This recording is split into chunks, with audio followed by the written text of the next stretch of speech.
"Sign the prenup or you don't love me," my fiancée demanded over breakfast. I showed everyone her true colors instead.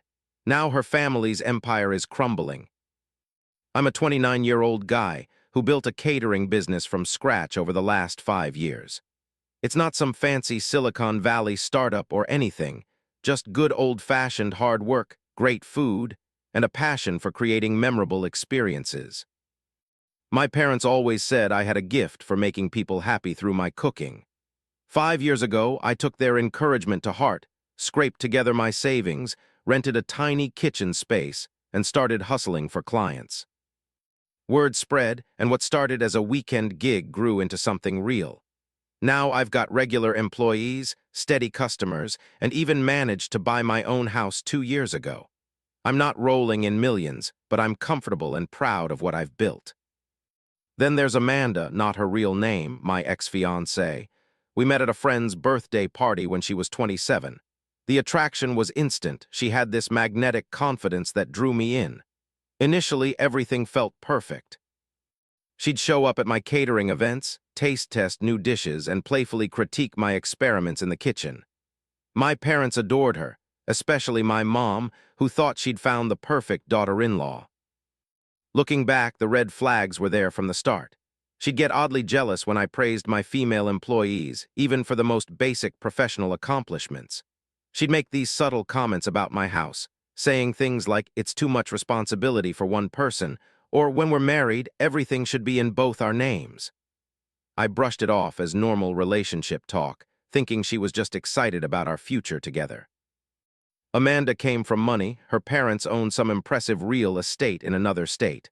I figured she was just used to a certain lifestyle, and I wanted her to feel secure with me. God, was I naive. The proposal was straight out of a romantic movie. I cooked her favorite dish, set up candles everywhere, and got down on one knee. She was ecstatic, jumping around, taking photos to send to her friends.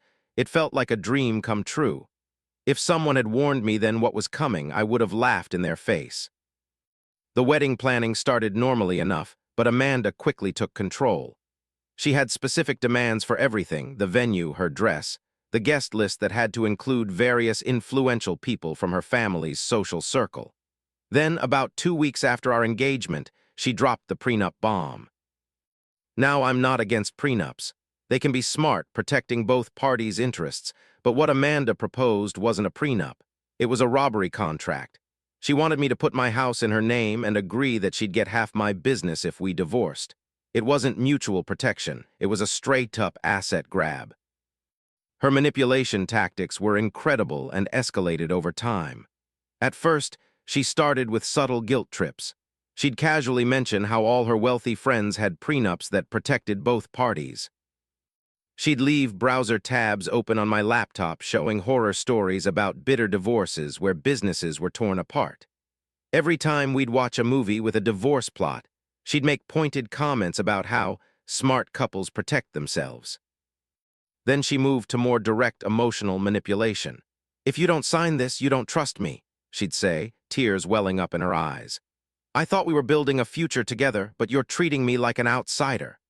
She'd spend hours talking about her friend whose husband left her with nothing, conveniently ignoring that this friend had never worked a day in her life. Her tactics got more aggressive when the subtle approach didn't work. She started scheduling casual dinners with successful couples she knew, where the wives would inevitably steer the conversation toward how their prenups strengthened their marriages. One wife even cornered me in the kitchen, saying, "Amanda's just trying to protect herself. Don't you want her to feel secure?" The family pressure came next. "You'd be insulting my family if you refuse," she declared. Her mother started calling me regularly, sharing stories about couples they knew who divorced messily because they didn't have proper agreements in place. Her father's business friends would randomly drop by my catering events, making comments about how family businesses need to be properly structured for marriage. She even started working on my parents, showing up at their house when I wasn't around, crying about how uncertain her future felt without this protection. She'd bring articles about failed marriages and business bankruptcies, strategically leaving them around my parents' house. She tried to convince my mother that she was just being practical and modern about marriage. When these initial tactics failed, she escalated to psychological warfare. The silent treatments began, but they weren't just simple cold shoulders. She'd time them perfectly, right before important catering events when she knew I needed to focus, or during family gatherings where her silence would be noticed. She'd slam doors, ignore my attempts at conversation, and sigh dramatically whenever I mentioned anything about work or friends. She started forgetting to tell me about important calls or messages from clients. Once, she accidentally deleted a crucial email about a big corporate event, claiming her phone must have malfunctioned. These little sabotages were always just plausible enough to deny, but frequent enough to wear me down. Her manipulation extended to our intimate life, too. She'd withdraw physically, making comments about how stress about the future was affecting her ability to be close to me. If I tried to be affectionate, she'd pull away, saying she couldn't feel secure in our relationship while the prenup was unsigned. One night, I caught her at 2 a.m. rummaging through my office, clearly searching for financial documents. When confronted, she claimed she was looking for her passport, but we both knew that was a lie. The next day, I noticed several business documents had been photographed. I could see the flash marks on my security camera footage. When I confronted her about this, she turned it around on me, accusing me of being paranoid and untrusting. She even started messing with my daily routine in subtle ways. She'd accidentally turn off my alarm before important meetings, or forget to buy groceries when she knew I had menu testing scheduled with potential clients. Each incident was minor enough on its own, but together they formed a pattern of deliberate disruption. She started recruiting allies in her campaign with military precision. She'd host dinner parties where she'd strategically seat me next to her friends who worked in finance or law. They'd casually interrogate me about my business while I was trying to eat. "How profitable is your catering business, really?" they'd ask. "Or are you sure you can handle a big wedding?" Some would even pull out calculators, trying to break down my business margins right at the dinner table. Amanda orchestrated group outings with other couples where the husbands would mysteriously all have similar stories about how signing their assets over had saved their marriages. One guy even pulled me aside at a barbecue to confess how his prenup saved him from himself. Later, I found out Amanda had promised to cater his wife's charity events at a discount in exchange for this performance. She started inviting her lawyer friends to our casual gatherings. They'd corner me after a few drinks, offering to draw up the paperwork as a wedding gift. One particularly pushy attorney kept sending me sample agreements that all somehow included clauses about transferring my business assets to Amanda. The manipulation extended to my social circle. She started telling mutual friends that I was being controlling about money, painting herself as the victim of a financially abusive relationship. Some friends actually bought it at first, sending me concerned messages about treating her right. Her father's involvement took things to another level. He called me one afternoon, skipping any pleasantries. "We need to talk about you signing that paperwork. My daughter deserves security." When I explained how one-sided the agreement was, he actually threatened me with legal action, mentioning his connections to high-powered attorneys. Amanda's most calculated move was targeting my mother. She showed up at my parents' house one afternoon, sobbing about how my refusal to sign meant I didn't really love her. She told my mom that her family would be devastated if the wedding was called off over this, implying it would somehow shame both families. Thankfully, my mom had already seen through her act and remained neutral. The breaking point came 2 months before the wedding. Amanda presented a new version of the prenup over breakfast, even more demanding than the last. I told her straight to her face, "I'm done."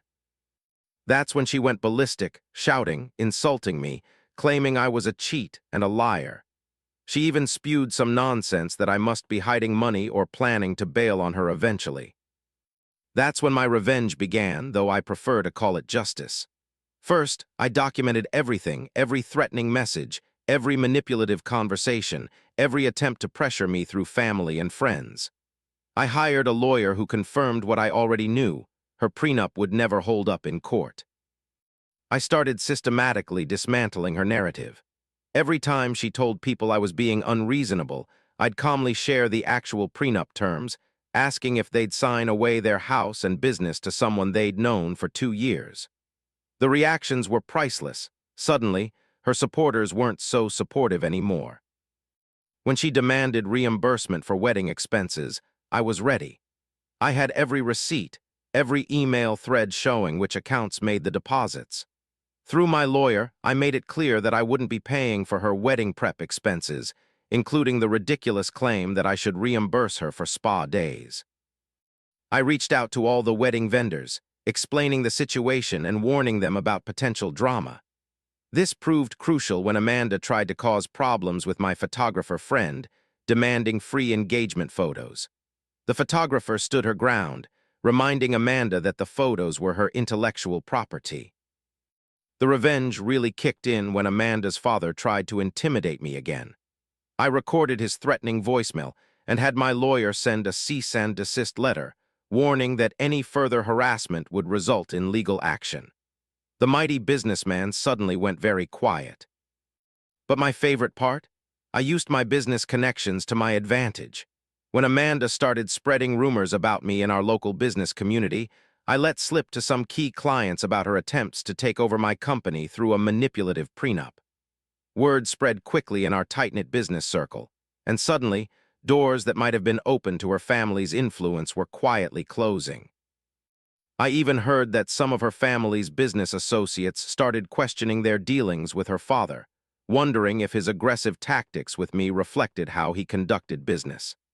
The irony of their reputation taking a hit because of their own actions wasn't lost on me.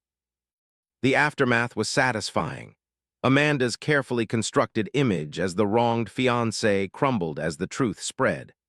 Her friends started distancing themselves, especially after I showed them proof of her late-night office snooping and manipulation attempts. Even her loyal defenders couldn't justify her actions once they saw the full picture. Meanwhile, my business has thrived. The corporate clients who heard about how I handled the situation actually increased their contracts, appreciating my integrity and strength under pressure. I've expanded my operations, hired more staff, and even opened a second kitchen space. Looking back, I'm grateful for the experience, as crazy as that sounds. It taught me to trust my instincts, stand my ground, and recognize that sometimes the best revenge is simply letting someone's true colors show while you continue to succeed. To anyone reading this who might be in a similar situation, document everything, know your worth, and don't let anyone pressure you into giving away what you've worked hard to build. Sometimes the person you think is your perfect match is actually perfect at hiding their true intentions. I'm still single, focusing on my business and personal growth. My house is still in my name, my business is thriving, and I sleep well at night knowing I dodged what could have been a devastating bullet. As for Amanda, last I heard, she's still telling anyone who will listen about how I ruined everything, but her audience gets smaller every day. The best revenge isn't about getting even, it's about getting ahead and letting karma handle the rest.